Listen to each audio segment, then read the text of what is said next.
start now with Peter Clausman on the link with business models. Peter.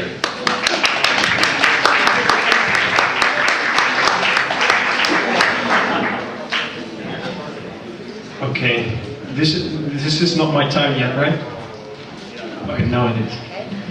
Okay, so my task is a bit easier because everything said by the previous talk is completely right, and that's what I'm talking about. I call it the sharing economy. It's a bit of a different term. It doesn't really matter, but I believe in the power of the sharing economy, and I'll tell you why. This is my point. It's quite easy. It is because the sharing economy, it taps into unused resources and potential. And I think that is one of the most important things of the crisis right now, is that there's a lot of potential and resources, but because there's no money, we don't access them. Because there's no money, all your bright ideas we cannot do anything with it. And I think that's a shame, and I think that there lies an answer in adapting the sharing economy in the right way. But in the right way, it's a tricky subject. There are conflicts. That's completely right. So let's go a bit deeper. Because, okay, I'm going to skip this part. I can skip a lot of parts. That's easy. But you know, you can make a system that there's less or no money involved, which is interesting. And you could do a lot of things without having a regular job. And that said, the jobs in the sharing economy pay right now a bit less than normal, or a lot less. So that's one of the things that need to be addressed. Is it possible? I'm not going over the basics. Who knows a couple of sharing companies in Italy? Okay, they're getting it now. Nobody? Anybody knows Airbnb?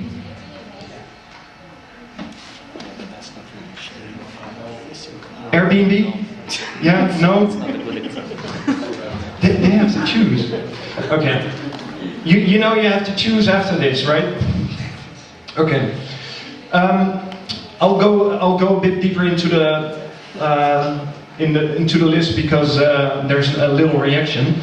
I think the reason why the sharing community of economy works is because it has to do with community, and it goes into age-old needs of us to have a community and to help out each other. And it's right now, with all the technology advancement, there are way more clever ways to connect supply and demand. And it's about access and not ownership, so you don't have to own a car to drive one. And the most important thing is that it's about trust in the community. And I think to have trust again as a currency instead of the money, which is worthless, it's just paper and there's nothing behind it, would be very interesting. It works best in cities, in urban areas, and the data is key. Okay. Last year I went to San Francisco and I went to check out the sharing economy there, and it was an amazing trip. I mean, you see all the so I'm not going to try to say that word, but all the people there, all the young people trying to set up new startups, trying to build new things, being the new Apple or the new Google. But on the other hand, if you just turn around the corner, you see a lot of bums, people with no money just out on the street. So there is a problem there, because you have two sides in the sharing economy. One is the fair trade, more cooperative, almost hippie commune-like institutions, and the other ones are the massively funded companies like Airbnb and Uber. And the interesting thing, what happens there, I don't think that that's the way the sharing economy is going to help cities, because then they extract all the resources from the community and it goes into the financial system, and once something hits the financial system, you won't see it back in the city probably. So I thought I'll take this picture as well. So it's not about, it is about who controls the access.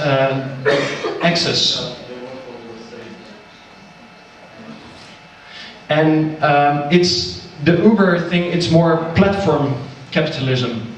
So we need a different, we can use sharing economy, but we have to use a different type of sharing economy. And for the city to try that, you have to make sure that there's equal access to resources, but also equal access to the fruits, to all the income generated. And I think if these conflicts can be solved, sharing economy can be very powerful to uplift the economy in a city once again. And the tagline I wanted to give, go and experiment.